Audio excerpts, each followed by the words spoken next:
Hello, good evening, all. We will wait for 5 more minutes. If anyone other joins, then we will start. Okay. Okay, okay. Okay, sir. Good evening, sir.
Ishwar, good evening. Yeah, good evening. So we will start now. Are you able to see my screen?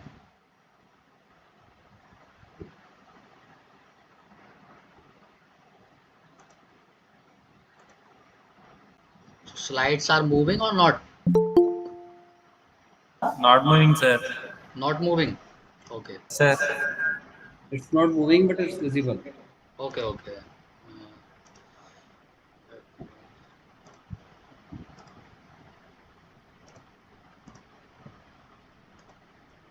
Okay. So now it's moving. Yes, it's moving now. Yes, sir.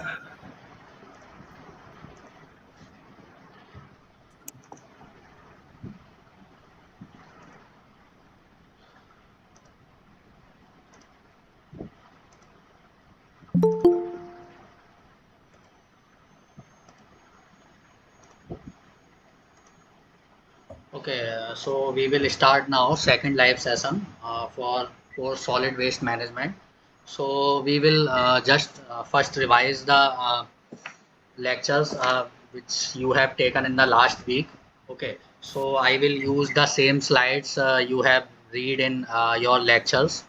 Okay, so are you able to see this first slide?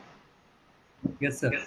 Okay, It's visible. so we will start with in the first lecture we had talked about the basic rules of solid waste management and physical properties and chemical properties which have to be measured for processing the solid waste.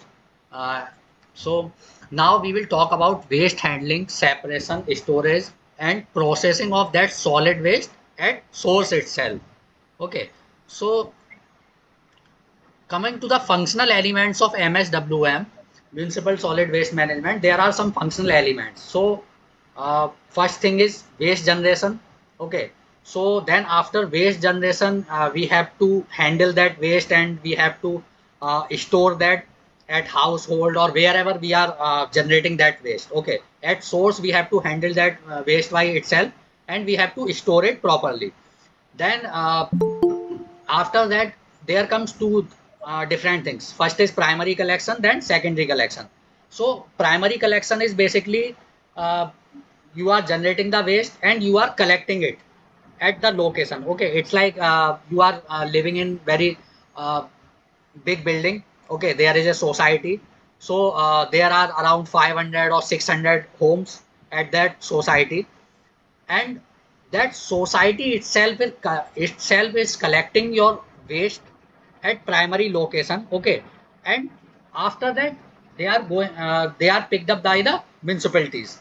Okay, so that will be known as primary collection. Then coming to the secondary collection, you are living in some street single homes. Okay, so municipality is coming there for collecting the waste from every house, so that will be known as secondary collection. Or you are putting that waste in some dustbins outside your streets. Okay, from that dustbin they are taking it up for further processing. Okay, then secondary collection. For after secondary collection there are two things. So first is there are three different things. First, there will be a disposal. Okay, that can be directly disposed of, or you have to transfer it to some place else. Okay, so there comes the transfer and transport, and before the disposal you can process that. Okay, processing and transformation is necessary. Sometimes most of the time these types of waste contains many different elements. Okay, like it will contain paper waste, it will contain napkins, it will contain sanitary pads or kitchen waste, like this. So you have to process it. If you can transform that waste something else into something else, so you have to transform it. After transformation of this, whatever is remaining, for that we will go for dispose of. Okay, so coming to the first point, handling, separation and storage at source itself. Okay, so we can handle the waste it's at your household itself. Like we can separate the waste in the two different types, like wet waste and another is dry waste. Okay, so wet waste will be containing your kitchen waste like fruits and salads waste, food waste. Okay, vegetables, like this. Okay, and then dry waste will contain your plastics, papers, napkins, etc., or sanitary pads, that will contain as dry waste. So if you are going to separate them out at source itself, okay, so it will be easier for the municipality to dispose of that waste. Okay, they don't have to separate out wet waste and dry waste at their sites. So recently in some cities, they have they had mentioned the rules like unsegregated waste would not be collected from July. There are some news clippings. Okay, so in Noida, they have applied the rules. Okay, that unsegregated waste will not be collected. You have to segregate the waste in two different bins or three different bins. Then the municipality will collect it. Then coming to the basic segregation of waste, there are three different types. One is wet waste, okay, then dry waste, and then domestic hazardous waste. So they have defined the different color of bins for the different types of waste. Like they have defined green color for green color for the wet waste, and they have defined blue bin for dry waste and domestic hazardous waste. They have put a yellow color. So wet waste generally contains all types of kitchen waste like food waste, cooked or uncooked vegetables or egg cells, bones, flowers, etc. Then coming to the dry waste, there can be different types of things like paper, cardboard and cartons, containers and packaging materials, rags, rubber boards, discarded clothing, furnitures, and metal or glass waste or house sweepings. Okay, that is known as inert waste because that will be directly going for the landfill because that sweeping will contains dust only. Okay, then coming to the domestic hazardous waste, there can be like paint, oil, chemicals, or every household is using electronic items also. So sometimes they also discard that electronic items in the waste itself. Okay, so batteries, your mobile phone batteries, light bulbs, tube lights, or compact fluorescent lamps are considered as a domestic hazardous waste because these types of things contains many hazardous elements like fluorine or bromine, etc.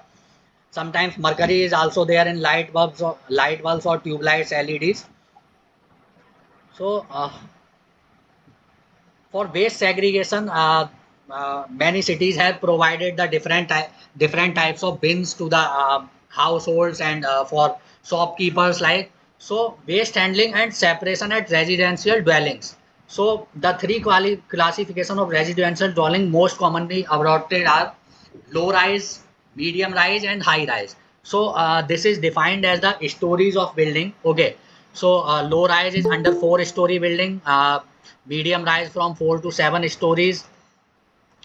So according to that, they are deciding the factors, different things, how to collect that waste. Okay, from those types of buildings. Okay, for high rise buildings, they can provide a dustbin itself at outside that high rise building, or for low rise or for a collection of low rise building, they can provide a collection point at outside the street or something like that. Okay, so then and for low rise dwellings, the homeowners or tenants are responsible for transporting the containers filled with waste to the street curb for collection.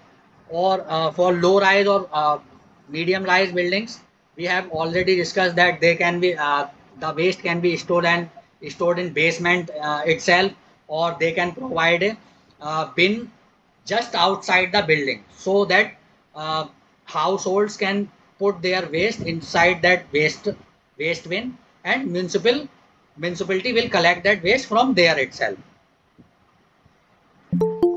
And in case of high rise dwellings, uh, in some buildings, in some cities, they have provided the rules that these high rise dwellings has to segregate their waste at the source itself. Then only they will be collected by the municipality corporations. And coming to the storage of solid waste at the source, so at source they can be stored in bins like factors that must be considered in the on-site storage of solid waste. includes the effect of storage on the waste component, the type of containers to be used, like there will be different containers like blue color container for dry waste, green for wet waste, and hazardous waste. It will be contained in yellow part. Hello.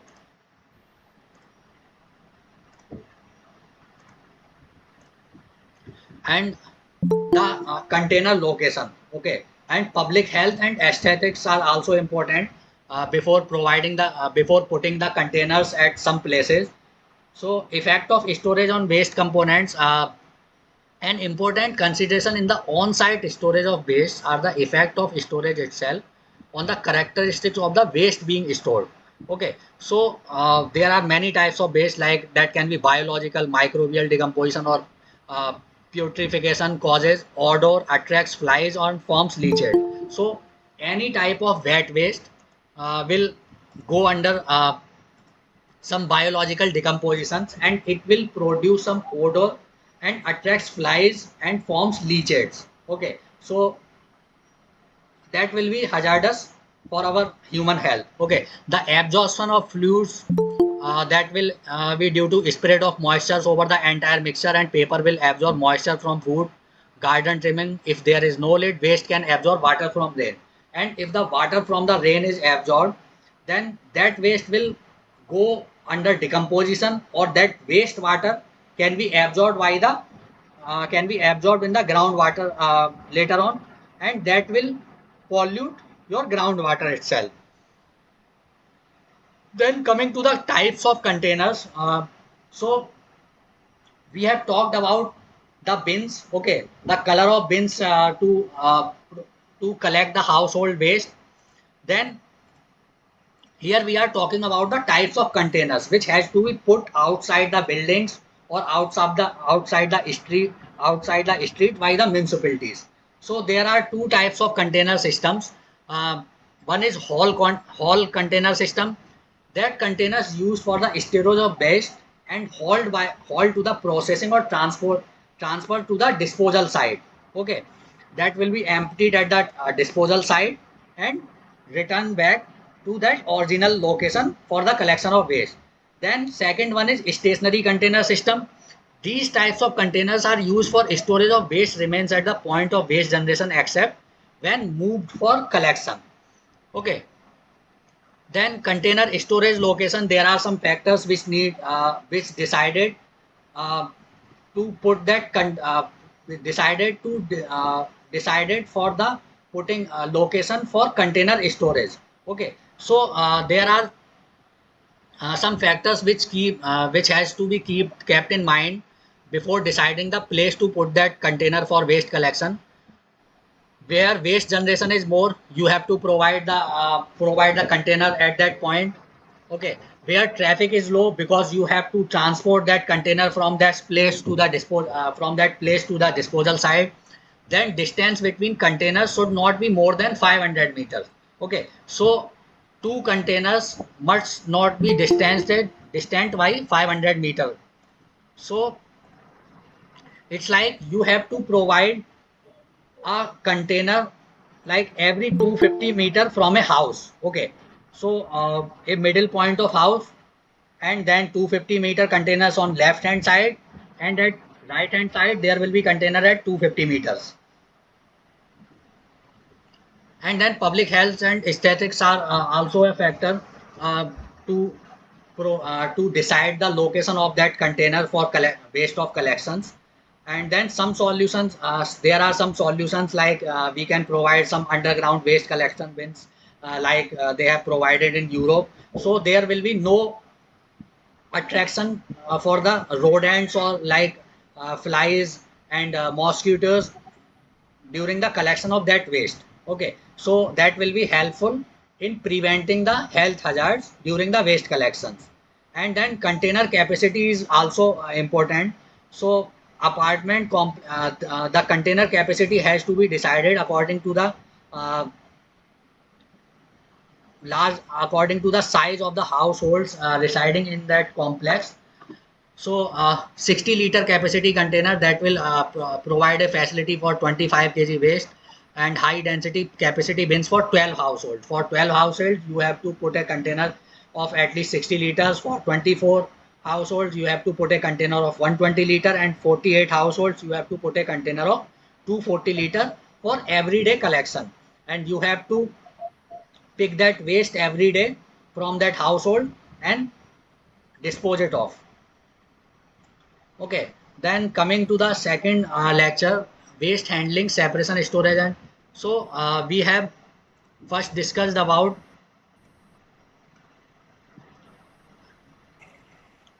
Okay, so Collection. now we will talk about the processing at source itself. Okay, so there are two types of processing. One is processing at source itself, and then second one is municipality will collect that waste and they will process it at their own site. Okay, so processing of solid waste at residential dwellings is also important sometimes. What it will do, it will reduce the volume of the waste for the processing. Further, you can recover some usable materials from that waste and alter the physical form of the it also alter the physical form of the solid waste. Okay, like you are processing you are if you are processing the waste at the source itself. Okay, for example, you have some metal waste. Okay, so most of the households, what they will do, they will collect that metal waste from the waste.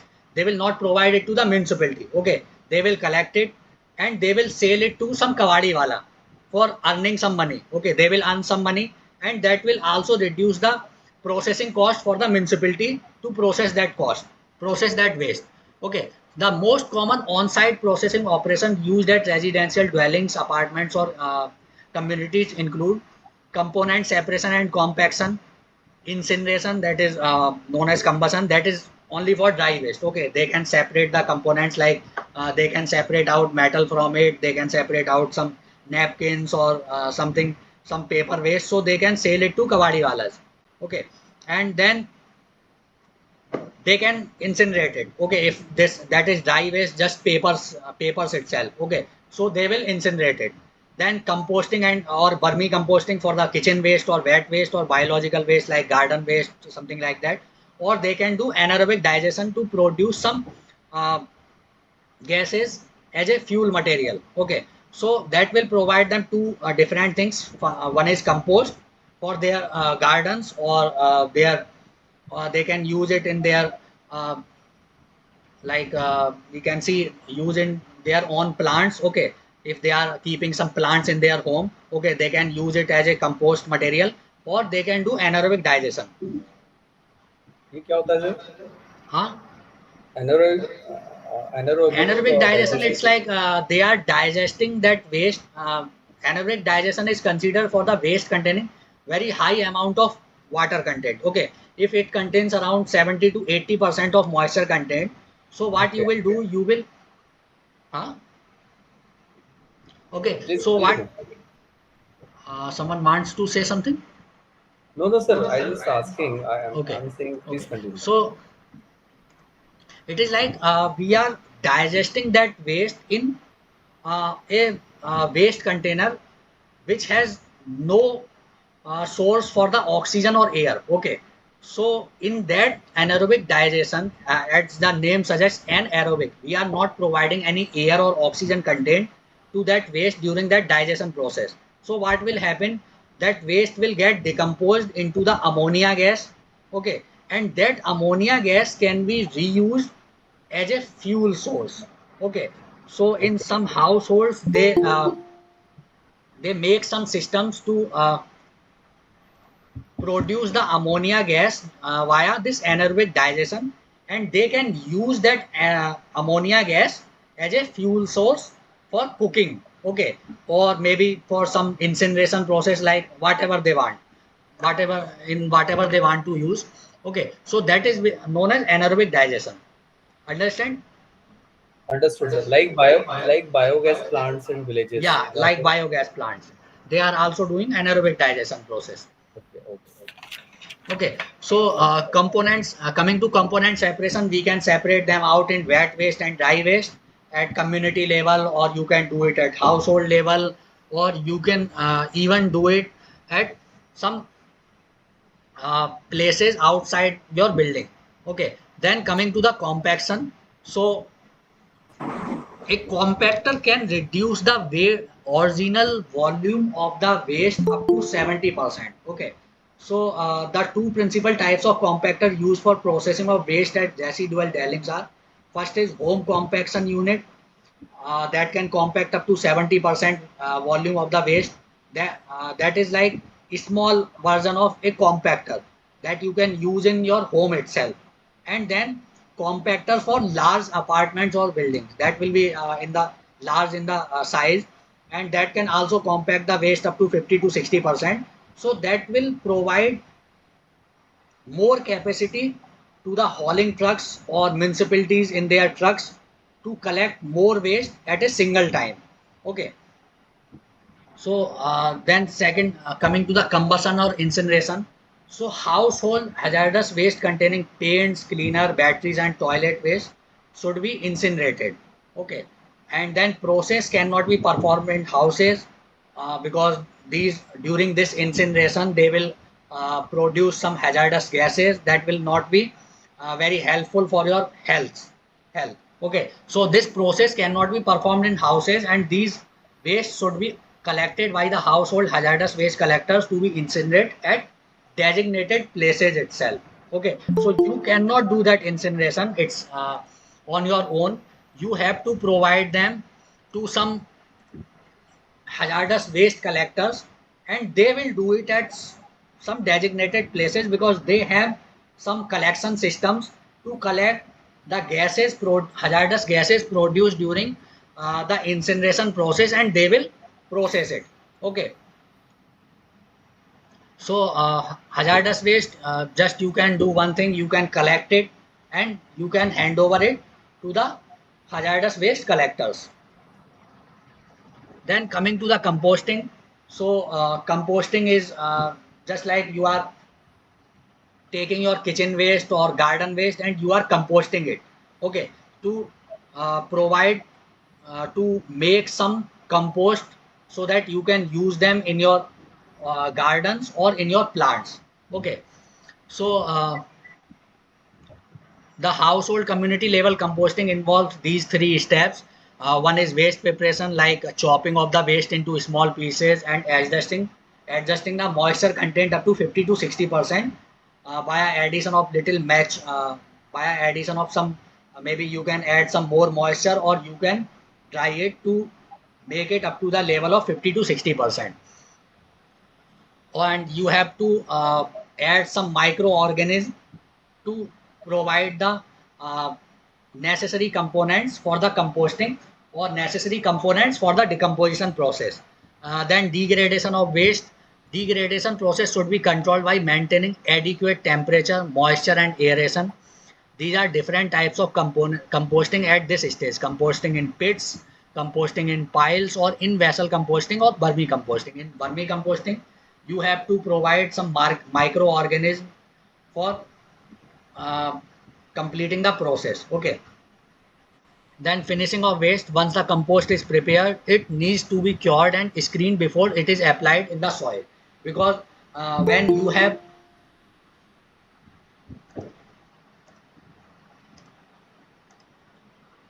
so before applying it in the soil, you have to screen it, because that will contain some higher size particles. Sometimes that will contain some higher size particles, sometimes it can contain some plastic material or paper material like that.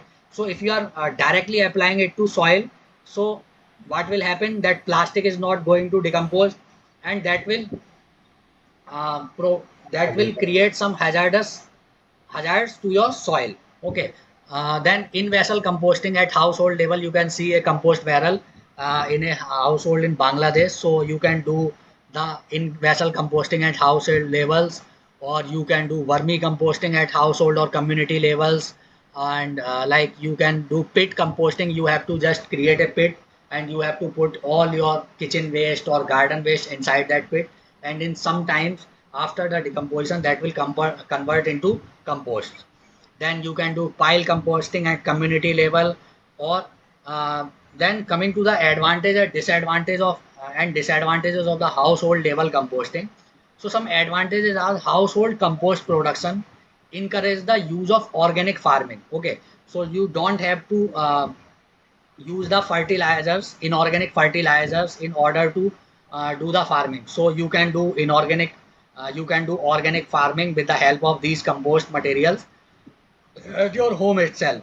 And then household composting reduces the amount of waste that need to be collected and managed, because you are already using your kitchen waste. That will ease the process for municipalities to collect that waste and to process them.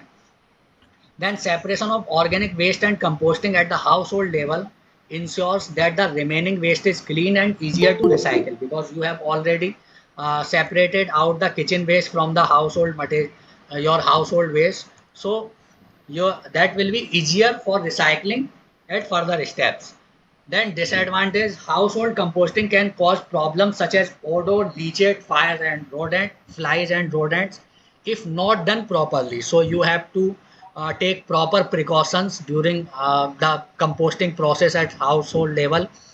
In vessel composting requires little space compared to compost pits, and I think that is advantage, that in vessel composting requires a little space compared to the compost pits. And then household composting is mainly useful for gardening.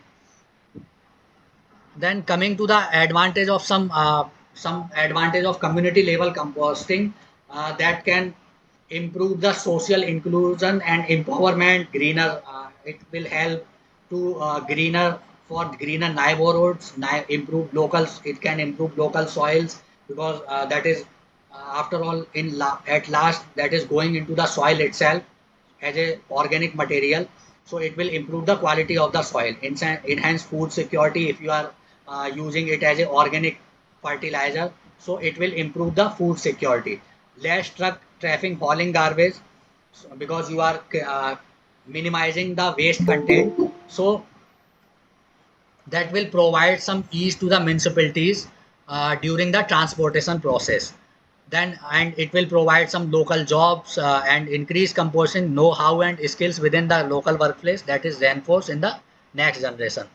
Then coming to the community level composting, that is similar like you are doing uh, it's like you are doing the composting in a society containing around 50 to 60 houses, or you are doing composting for a street or two streets, like that. So it is known as community level composting.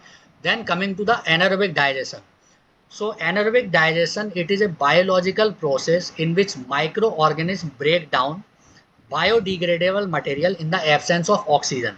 At the same time, it will produce some biogases like ammonia or methane or H2 gases, so that it can be directly reused as a fuel source for cooking fuel or production of electricity. If you are doing it at household level, so you can use that gas directly as a cooking fuel, or if you are doing it at a community level, okay, or at a city level, so you can use that gas for the production of electricity also. So a biogas digester is an anaerobic tank where biogas is produced through anaerobic digestion process. There are currently more than 30 million household biogas digesters in China, followed by India with only 3.8 millions. You can see the difference. There is a difference of around 10 times or 9 times, 0.2 millions in Nepal and only 60,000 in Bangladesh. It is always difficult to adopt one particular type of digester for household purposes. Design of digester is varied based on the geographical locations, availability of substrate, and climatic conditions. So it's like you have to change the design of digester, because according to the geographical location, your waste will get changed. Okay, it can sometimes it can contain more amount of moisture, sometimes it will contain less amount of moisture. So you have to modify your design of the biodigester according to the geographical locations. Then community level biogas digesters can also be a good uh, process to treat the kitchen waste or garden waste, or we can say wet waste at some level. So digester size may range from 1 meter cube for a small household unit to some 10-meter cube for a typical farm plant or community level unit, and more than 1,000-meter cube for a large installation, or we can say industrial level unit, to provide to produce some electricity or production of gases as a fuel source at industrial level.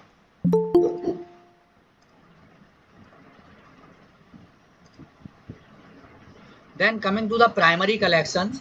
So primary collection is done by the municipality itself. So that can be collected uh, on the basis of streets or on the basis of households. They can collect it from every household via hauling trucks, or they can collect it from outside the street by putting some dustbins, a bigger size haul dustbins or something like that. Then different types of collection services for includes like curb services is like they are putting some dustbin at the curb of the street, and every household is going with their waste and putting their waste material into that dustbin after, and every day a municipality truck will come and they will pick that waste from there, and they will uh, put it they will empty it at disposal site. Okay, so homeowner or residents is also responsible for returning the empty containers to their storage location until the next collection.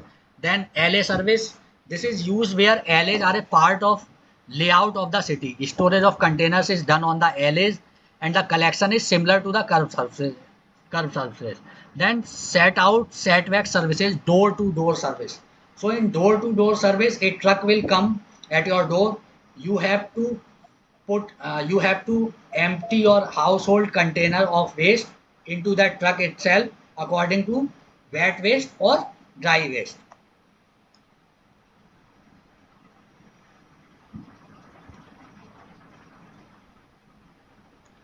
Then the for low rise or high rise apartments, that is similar to as like a service system. They will put a bigger size containers at the door of your house, at the door of your household buildings, and you have to put your waste inside that dustbins, and a truck will come. They will pick up the waste from that collection point and dispose it off at the collection site. These are just some data points. And then coming to the last lecture. So that is secondary collection. So we had talked about primary collection, then coming to the secondary collection system. So in secondary collection, yeah. So in secondary collection is the collection of waste from communal bins. Okay. So in primary collection, we were talking about the uh, putting up the material at some curbside via the household itself. Okay. Then from that side, the municipality trucks will come and they will collect that waste material from those communal bins to the storage points or transfer stations, and from there they will transport it to the final disposal sites. So there are some systems for secondary collection systems. One is haul container system. These are collection systems in which the containers used for the storage of the waste are hauled to a material recovery facility, okay, or transfer station or disposal site. They will be emptied there, and those empty containers will be returned back to their original site for the collection of waste on second day. Okay, so that will be done on everyday basis, or sometimes for small communities that can be done on 2 or 3, on a gap of 2 or 3 days also. Hauled container systems are ideally suited for the removal of waste from source where the rate of generation is high. So these types of container is generally suited for the places where rate of generation is high. So they will pick the hauled container every day from that site, and they will empty it at some disposal site and return it back to that original site for the next day collection. So this is like a haul container system conventional mode of operational sequence. So This is our transfer station, and these are the haul containers. So it will be like they will pick it up from there, they will empty it to some transfer station, then they will come back and put it back.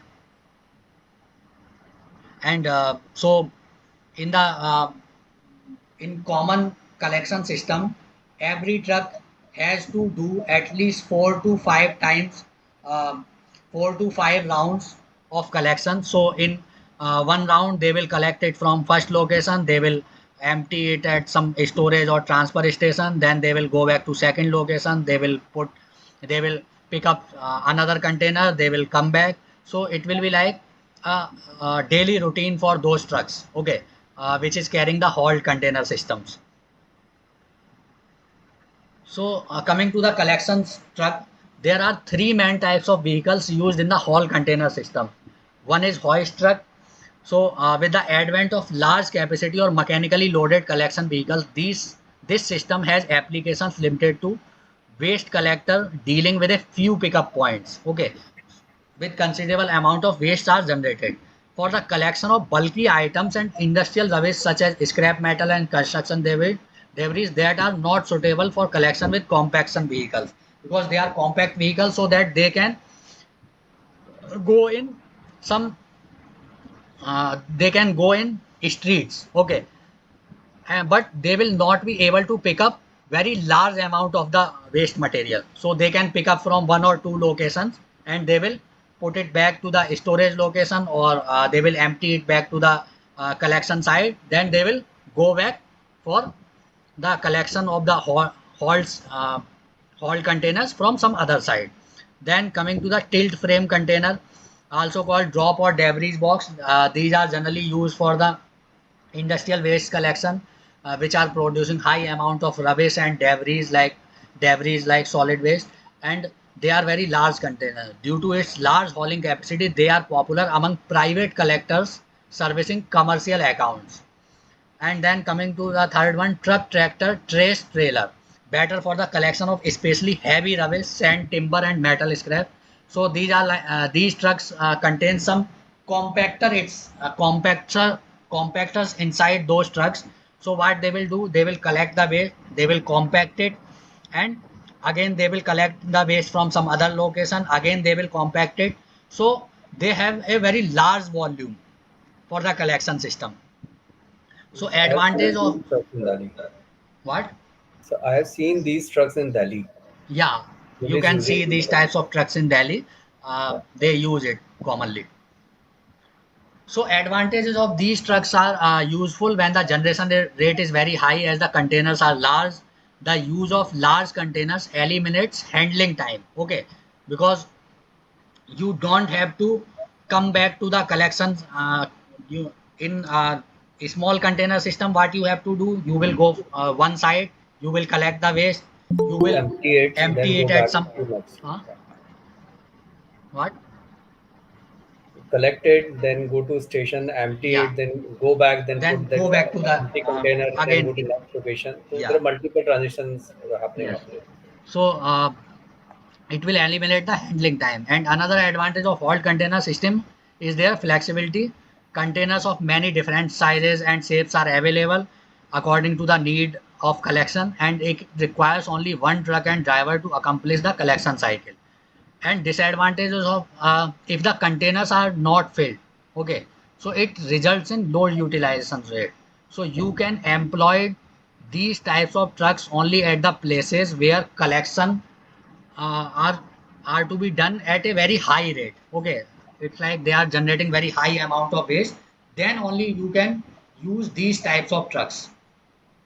Then stationary container system. In the stationary container systems, the containers used for storage of waste remain at the point of the generation.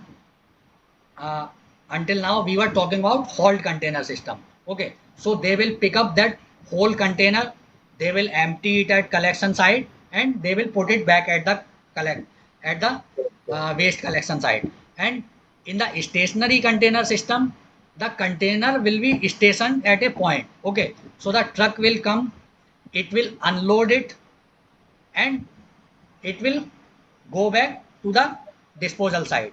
Okay, so container will be stable at the point. They will not pick up the container. So that is stationary container system.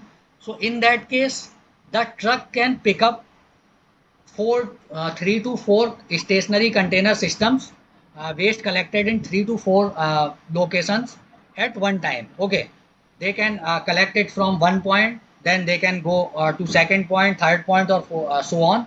And then when the truck is filled up with the waste material, then only they will go to the disposal side.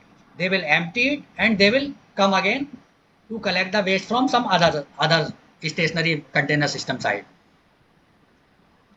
So these are some images like, and then advantage of these types of systems are the vehicle does not travel to the disposal area until it is full, resulting in higher utilization rate.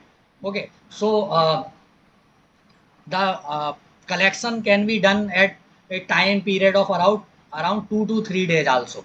Okay, so when you feel the container is filled up with the material, then you will go with your truck, you will empty it in the truck, and you will go back to the disposal side. And disadvantage, not suited for heavy industrial waste and bulk rubbish. Okay, because if the weight is high, so it will be not easier to empty that stationary uh, stationary container system into the truck. Okay, difficult to serve in locations where high volumes of rubbish are produced because of the space requirement for the large number of containers. In manual systems, the manpower required is more. Special attention should be given to the design of collection vehicles for the use of single collector driver.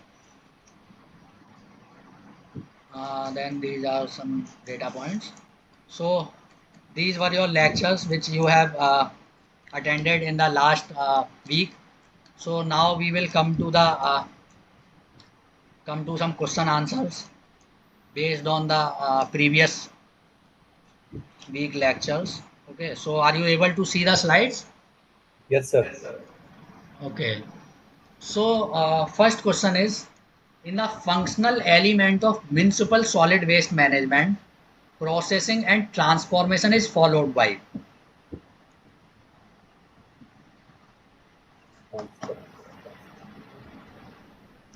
So we had talked about that graph. We are collecting, then we are going for the transportation, and Primary after collection that part it and will be. Huh? transport waste handling storage. Huh? I can't hear Functional. you. So we have seen the waste generation. Then after waste generation, Processing and transformation is followed by disposal. yes, so it will be followed by disposal. So there were uh, waste generation. Okay, then one point there were primary collection, and then secondary collection, and before secondary collection there were Waste handling. segregation itself at the household point. Okay, and after that primary and secondary collection there was disposal. Okay, so that will be followed by the disposal of the municipal solid waste management, processing and transformation. Then coming to the second one, which type of waste must be discarded in blue bins to segregate household waste? Paper, cardboard, plastic, wood, metal, and glass. Dry waste. Dry It waste. will Yes. be dry waste.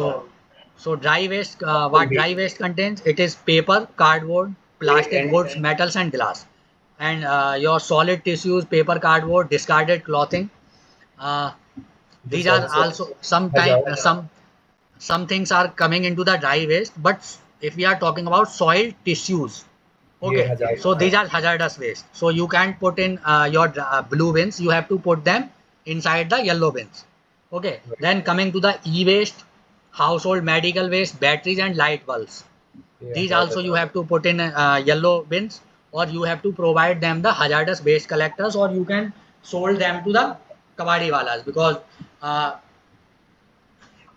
now in past kabadi walas were not buying the e-waste. Okay, but nowadays they are buying the e-waste. Okay, so you can sold them. Soil tissues, food wrappers, paper towels, fish and meats. So these are all like the combination of kitchen waste and some hazardous waste. Okay, so you have to put them in either in by the after segregation you have to put them in green bin or yellow bin. Then third question, what is the maximum distance between a house and the nearest dustbin for the waste storage? 250 meters. 250. Yes, it has to be 250 meter, and between the two dustbins, it has to be 500 meter. 500 meters. Then fourth one, which is the most common on-site processing operation used at residential dwellings for dry waste? Incineration. Yes, this is the most common on-site processing method because they in composting they have to create some proper setup for composting. They have to create some pit or they have to create some drums etc for composting, and in anaerobic digestion they have to create a proper system for anaerobic digestion. Okay, so that air cannot be passed inside that system, and you have to collect the gases also after that anaerobic digestion process, and you have to provide a system to use those gases as a fuel source.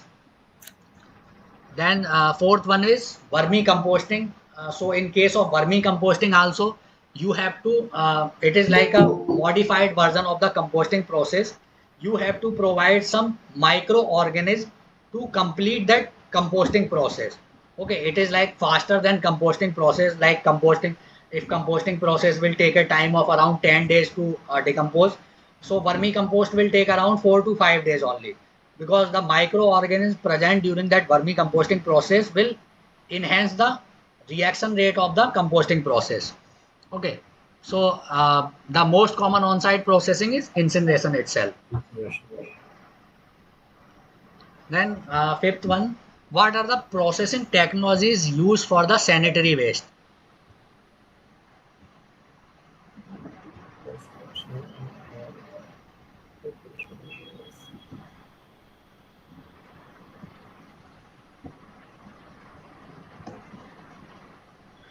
In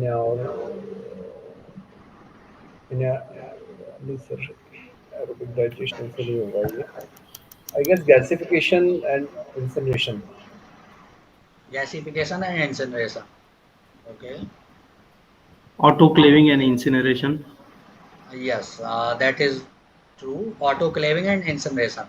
So your sanitary waste contains some like we can say some hazardous gases inside that. Okay, and some microorganism will also be there. Some hazardous microorganism. So it's like a bio waste. Okay, so we cannot go for directly gasification process because it contains a very high amount of moisture content. So you cannot go for gasification process directly. Then coming to the anaerobic digestion, it can be anaerobically digested, but it contains some hazardous microorganism also. Okay, so anaerobic digestion will not be a proper process for that. Then coming to the third one, gasification and incineration. So as we have already talked about, gasification is not employed because of the high moisture content. Then coming to the autoclaving and incineration. So by autoclaving, what you are doing during that autoclaving process, you are killing those microorganisms and bacteria in that sanitary waste. Okay, whatever the biohazards were containing in that waste, you are killing them. Okay, during that autoclaving process, and after that autoclaving process, you can incinerate them, because during that autoclaving process all the microorganisms or biohazards containing fluoride or hazardous mercury content like that things, they are gone. Okay, after that you can easily incinerate them, so they will only produce some CO or CO2 gases, but that incineration has to be done at some designated places, like designated plants itself, so they can collect that gas and they can scrub that gas before releasing them into the environment. Okay. Excuse me, sir. Yes. Sir, I have one doubt with previous question, the question number 4. Okay. Here, the question mentioned the on-site processing operation for residential dwelling. Yes. Means a particular society will be there and how they are going to manage dispose of their own waste, dry waste. Yes. So Dry for waste. that incineration, how can be the answer, sir? Actually, dry waste generally contains like uh, some paper waste. Okay, paper waste or clothings like that. Okay, so Okay. you can easily incinerate them. That will just only that will only during that combustion process that will only produce some CO2 gases. Okay, there will not be hazardous gases like fluorine or bromine itself because we are talking about dry waste. We are not talking about the hazardous waste or e-waste contents. For e-waste, Sir, incineration is the way to go for, but that has to be done at some proper site itself. okay. Okay. Sir, composting can be the answer, no? Means at a particular For dry society waste, they can have it is their not. It's a for weight waste, na? It is for wet waste. Composting requires a moisture content of around 50 to 60%. But we are talking about dry waste only. okay. You can do the composting for dry waste like paper can be decomposed of, but it will take some time. You have to provide some moisture content, but it will take Actually, uh, it has more mentioned time. residential dwelling. So at a residential society, open incineration is not possible.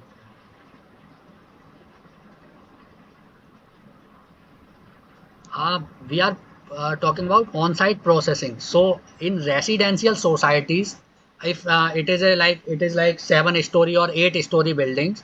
So according to the MSW rules, they have to create some setups for that on-site processing. They have to incinerate for incineration process itself. They have to create process. They have to create some site for that. Okay. Okay. Okay, sir. Okay, so coming to the sixth question, what are the techniques used to speed up the composting process? Addition of microorganisms. Yes. So by addition of some microorganisms, we can convert that composting process to vermicomposting. We had already discussed. So Right. vermicomposting, what it will do, it will increase the reaction rate of that process, and it will convert it like if composting is taking around 10 days, so vermicomposting will take only 5 days. So microorganisms will help in that process because addition of more waste will not help us because according to the amount of waste it will take the time for composting process, and then maintaining optimum ratio of wet and dry waste. We cannot add dry waste during that composting process. Then coming to the fourth point, reducing the moisture content to 20%. We cannot reduce the moisture content to 20%. We need to have a moisture content of around 50 to 60% for the composting process. Okay. So answer is addition of microorganisms. Then coming to next question, which type of composting is done only at household level? In vessel composting. Pit composting. In vessel. Yes, in vessel composting is right because at household level you can create a vessel inside which you will put your all kitchen waste or wet waste, so that can be easily done at household level. For pile composting you need a very high amount of the waste, so that much high amount of waste cannot be generated at a household level, so that can be done at a community level. Community And level. for vermicomposting also you have to provide some microorganism. Okay, so at household level you don't have that much amount of the waste, so you have to add some microorganism, so that will be much beneficial at a community level for vermicomposting. Or maybe you can make a group of 4 to 5 houses, then you can easily do the vermicomposting. And similarly for pit composting you have to create a pit, and in that pit you will put your all kitchen waste or wet waste for the composting process, so that can be beneficial for the community level. Okay, so at household level you can do easily do in vessel composting process. Then coming to next one, which of the following is included in the secondary collection of waste? Curb services, LA services, set out or hall container system? Hall container system. Yes, hall container system, because we had talked about two different collections. First was primary collection, which includes these curb services, LA services or set out services, in which households itself has to put their waste into some bins at a collection point. And from that collection point, some truck will come, it will haul that contain, it can be via haul container system or it can be via stationary container system. So some truck will come, it will put it will Pick pick up the that waste container. and dispose it at some disposal point. So haul container system includes in the secondary collection of waste. Right. Then 10th one, in which waste collection services home owner is responsible for returning the containers to their storage location? So ninth skip हो गया क्या?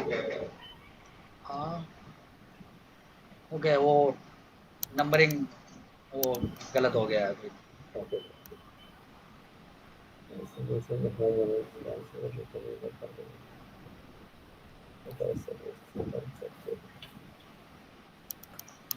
Backyard services. No.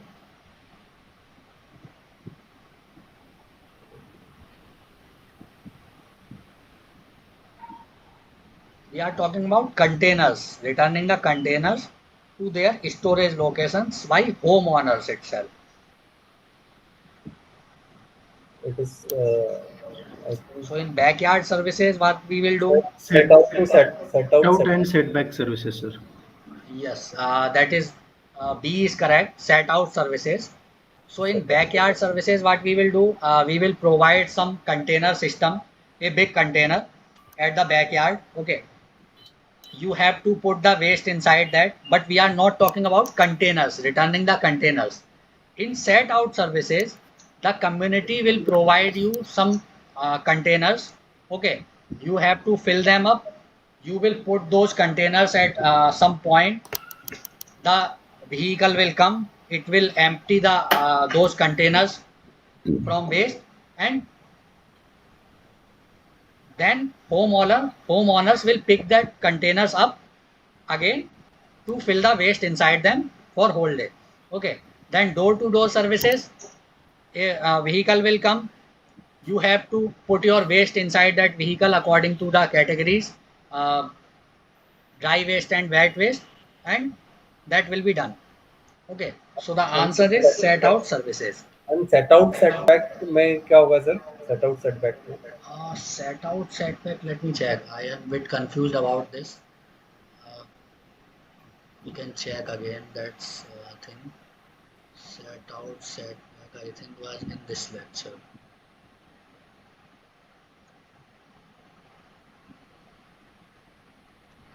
So this is set Sir, out you services. mentioned that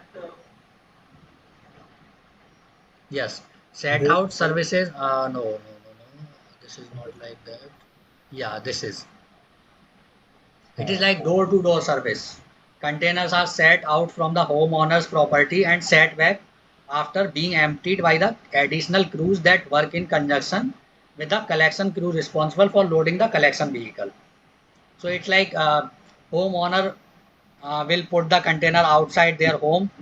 Some person will come, it will empty it, and he will put it back inside the homeowner's home. Okay, so it is like set out set back service. And set out service is it's like same as set out set back service, but in that case the it's set out set back was door to door service. Okay, in set out services there will be a point. Okay, so homeowner will put their container at that particular point. The vehicle will come, they will empty your container and they will put it at back that point. Okay, and you can collect your container back again from that point itself. Okay,